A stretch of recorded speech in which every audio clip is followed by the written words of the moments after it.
What's happening, fam? L.A.R. movement still moving. Book is entitled Lessons from a Non-Custodial Father at Amazon, Kindle, and Create Space. Link will be in the description box below as usual. Go get it. PayPal link there also. They asked me to put it up, so I put it up. Thanks everybody for supporting. This video is entitled Abusive Dads or Abusive Stepdads. The young lady that died out here in Houston, right? And I know there was an article about this also. Because I'm online and sometimes I talk about our community and sometimes I talk about parenting. You know, time to time they have these young ladies and and sometimes these trolls pretending to be young ladies, making these statements about fathers. Fathers abusive. Fathers could beat you and molest you and rape you. But the problem with that is this: when you start putting all of these stories together, and even when you see them in social media and you look them up factually and whatnot, statistically, who's abusing these kids the most are the mothers families, really boyfriends, then stepdads, then fathers. So the problem that I have with this conversation is these tropes about this abusive dad who's beating children and doing kids in is very problematic because it's not factually real. Because, and we've seen this for years on social media, mother embarrasses their child, disciplines their child, beats their child on social media. Mother of the Year. Father disciplines their child, beats their child on social media. That's just too much. That's abuse.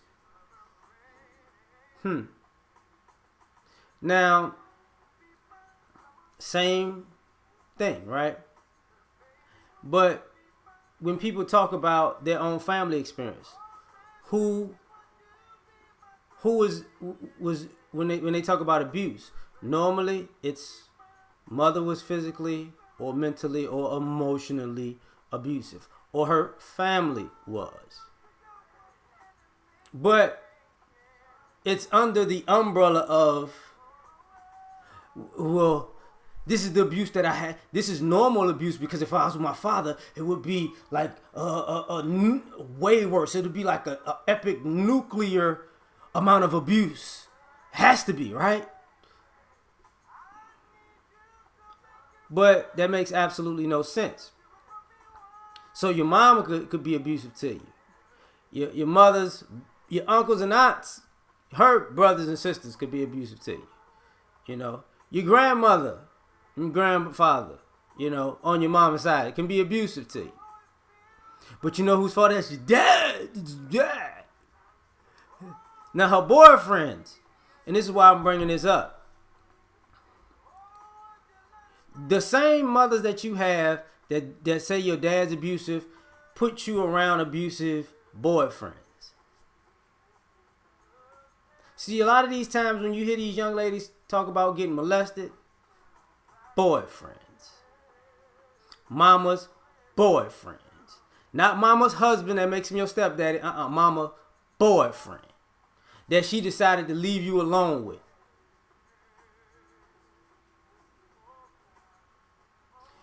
Think about it.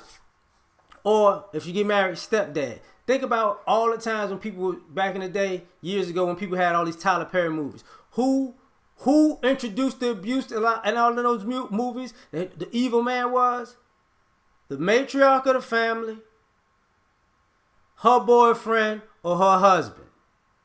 All of them the same trope. All of them. You know, I was watching a movie, I think it was on Netflix, the one where David Banner stars as the father that was in jail and is getting out. It's like Master P, Lil Romeo's in it. Never heard. And one of the scenes was Lil Romeo said when he was a little boy, his dad was locked up, his mother had a boyfriend, and the boyfriend was trying to molest him. and he wasn't having it. You know, never seen Moonlight, but I'm pretty sure it goes along that line because I heard some things about it. Now, why am I saying what I'm saying? Because until people deal with the reality that it's not a lot of these kids' fathers, it's a lot of these kids' mothers, their families, and the men that they date that are abusing these kids, boys and girls, right? I'm sure people have a older trope of who was doing it. It was in house, and that's some ideology from 50s, maybe the 60s back. But from I'll say maybe even the 70s back, but I'll say from the 80s on, that's not been the case. Now, and all of these stories keep coming about these mothers putting their babies in freezers, setting their babies on fire, throwing their babies in ravines. Yeah, they're out there, right? This guy, I got beat up by some Mexicans, and they ran off with the baby that wasn't my baby, but I magically kept my baby. And then people say, well, where was the father? Well, here's the problem with these situations. When you deal in a society where that girl has to wind up, and this is not the first time this has happened, by the way, when a child has to wind up dead for people to say, well, where's the father? And the father winds up being involved, but it shows that, the mother kept putting the girl in abusive situations, and because she didn't want the father to know, she kept hiding the little girl. Oh, now you can't have a relationship with your child. And any man out here who's a non-custodial parent knows this all too well. If your kid gets in so much trouble or you do something so bad with the kid, dad's not gonna know. And it's not, I don't care if you're in the same city or you're in a different city, dad's not gonna know. You're gonna magically stop talking to your kid when something goes awry. Phone's not gonna be answered, FaceTime's not gonna be answered. Go to the door, nobody's gonna be there. We're gonna call the police. This is part of that whole thing. I need an order of protection. It's under that whole umbrella of abusive stepdad. And I'm using abusive stepdad because a lot of times people don't want to address abuse when it comes to a mother's unilateral decision making unless a man's involved. Okay? Now, which is problematic in itself. Because now that this young child is gone, people, that kid should have been with, it should have. But that's not how the law works. Because the law is discretionary. See, family court ain't really about facts, it's about discretion. When you say CPS was called, CPS, for the most part, no matter how abusive these parents are, they get these kids back to these abusive parents, even though there's another parent involved who can take care of the kid. And I hate to say this, if you're an abusive mother, you know what's gonna happen. CPS gonna come, they gonna catch you in something. You're gonna be on if you got Section 8, you might lose your Section 8 for a year. They gonna be watching you for some time. You're gonna teach your kid how to lie for you. Your kid gonna lie for you, get you off of a little probation. Kid gonna be right back with you, and then you're gonna go right back to what you was doing and take it out on the kid, because guess what? You're gonna resent the fact that CPS was called for your bad behavior.